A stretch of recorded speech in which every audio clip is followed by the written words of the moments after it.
Hello दोस्तों, आज हम वेदों के बारे में पढ़ेंगे। हमने वेदों में 4 वेदों का चर्चा की थी। इसमें से ऋग्वेद को पढ़ लिया था।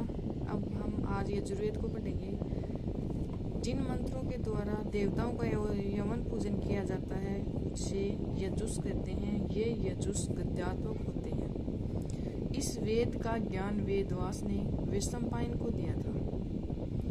यजुर्वेद के 2 भाग या शाखा हैं, कर्षण यजुर्वेद और शुक्ल यजुर्वेद। कर्षण यजुर्वेद के 4 शाखाएं बताई गई हैं, जिनमें से पहली शाखा तैत्तिरीय शाखा, दूसरी शाखा मैत्रेयाणी शाखा, तीसरी शाखा काटक शाखा, चौथी शाखा कपिलस्थ शाखा। और शुक्ल यजुर्वेद को 2 भागों में बांटा गया है, वाजनेयी शाखा और काणव शाखा।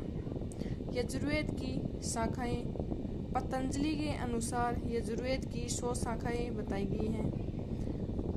मुक्तिकोपनिषद के अनुसार यजुर्वेद की 109 शाखाएं बताई गई हैं। और शौनक या चरणव्य के अनुसार यजुर्वेद की 86 शाखाएं बताई गई हैं। ये है बेसिक सा नॉलेज यजुर्वेद के बारे में। और यजुर्वेद की वर्ण विषय के बारे में और जानेंगे। वर्ण विषय हैं अध्याय 1 और 2 में विषय हैं दर्श, पौर्णमास, यज्ञ, पिंड पितृयज्ञ, श्राद्ध के लिए दैनिक। और अध्याय 3 में है दैनिक अग्निहोत्री तथा चातुर्मास्य यज्ञ। अध्याय 4 और 8 में सोमयाग, पशुयाग। अध्याय 9 और 10 में वाजपेयी याग, राजसूय याग। अध्याय 11 और 18 में अग्निचयन, 1800 हेतु से वेदी निर्माण। 12वें अध्याय में कृषि कार्य का वर्णन। अध्याय 19 से 21 तक क्षेत्रियामणि याग, सूरापन का विधान। अध्याय 22 से 25 तक अश्वमेध यज्ञ। अध्याय 26 से 29 तक परिशिष्ट खिल।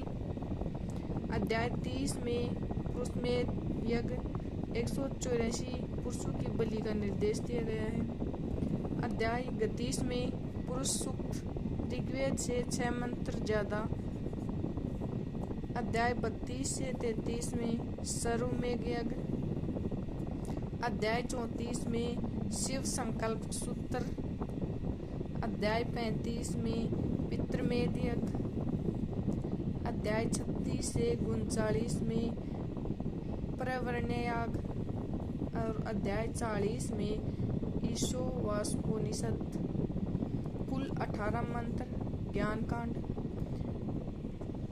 ये क्वेश्चन पिछली बार सेकंड ग्रेड में भी आया था। ईशोवास्योपनिषद किस ऋग्वेद से किस वेद का विषय है, तो ये यजुर्वेद का विषय है। इस प्रकार आज हम बेसिक सा नॉलेज तैयार किए हैं यजुर्वेद के लिए। थैंक यू, धन्यवाद।